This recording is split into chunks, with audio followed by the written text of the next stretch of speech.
Guys इस video में हम लोग सीखने वाले कि कैसे आप लोग आईफोन 16 के अंदर जैसे आप लोग कैमरे को ओपन करते हैं तो आपको यहाँ पे zoom in and zoom out work नहीं कर रहा है। जैसे आप लोग यहाँ पे बटन पे स्क्रॉल करते हैं अप एंड डाउन, तो इस वीडियो में हम लोग सीखने वाले हैं। तो गाइस इसके लिए सबसे पहले आपको अपने मोबाइल फ़ोन की सेटिंग में जाना है।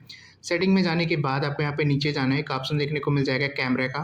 कैमरे के ऊपर क्लिक कर देना है और उसके बाद आपको यहाँ पे कैमरे कंट्रोल के अंदर आपको यहाँ पे कैमरे के ऊपर क्लिक कर देना है। उसके बाद आप यहाँ पे नीचे जाएंगे तो आप देख सकते हैं यहाँ पे एक ऑप्शन देखने को मिल जाएगा कंट्रोल्स, और यहाँ पे कैमरा एडजस्टमेंट का। इसके सामने आप देख सकते हैं यहाँ पे टॉगल आपका भी ऑफ है, तो इसको आपको ऑन कर देना है। ऑन करने के बाद जैसे आप लोग यहाँ पे कस्टमाइज़ के ऊपर क्लिक करेंगे तो आप देख सकते हैं आपको यहाँ पे कुछ इस टाइप के ऑप्शन देखने को मिल जाएंगे।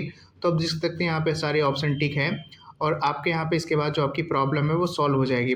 तो गाइस इस तरह से आप लोग अपने आईफोन 16 के अंदर आप देख सकते हैं यहाँ पे जैसे मैंने ओपन किया तो आप यहाँ पे प्रॉपर तरीके से हमारा zoom in and zoom out यहाँ पे वर्क कर रहा है। यहाँ पे आप देख सकते हैं यहाँ पे, तो इस टाइप से आप लोग प्रॉब्लम को सॉल्व कर सकते हैं। तो गाइस अगर आपको वीडियो अच्छी लगी, वीडियो को लाइक करें, चैनल को सब्सक्राइब करें।